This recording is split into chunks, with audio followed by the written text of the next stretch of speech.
Olga is a mother of 3 young boys and has been married for 18 years. She decided to take up what some Russians understand as Vedic womanhood around 4 years ago, when her marriage went through a rough patch. She now gets up at 5 o'clock each morning to prepare breakfast and lunch for her family, and devotes the rest of her day to take care of her toddler. Olga says it is thanks to the Veda lifestyle that her family is now happy. I was always told that a woman has obligations, that she's obliged to stand by the cooker, and I lived like that until I almost lost everything. After I realized it was wrong and changed my mindset, I take such pleasure in cooking, trying out different spices, making different dishes. It's such happiness when everyone gets together, and children react differently. They see their mother as a woman. The concept of Vedic womanhood was first described in the ancient Indian manuscript, the Veda.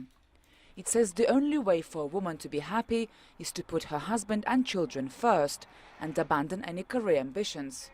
In Russia, that's now being called true femininity. Women learn about it through seminars or online audio lectures. And in recent years, more and more have been tuning in. Traditional family values are growing in popularity in modern Russia. A poll carried out by the independent Levada Center in August last year shows that 77% of people believe a woman should be married by the age of 30, 75% say she should have children, and only 60% say she should have an education. But it's not only women in Russia who are encouraged to return to family traditions. This school in Moscow educates boys from the age of 14 to 18 on how to become real men.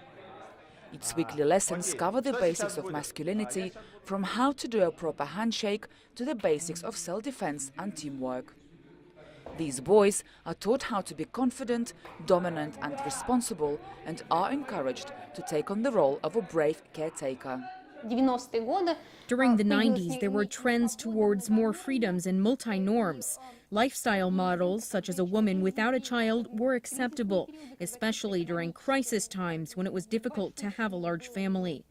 But now, no. For the majority of Russians, marriage, family, and children are the main pillars of the society, especially now on the wave of patriotism, and it's growing stronger.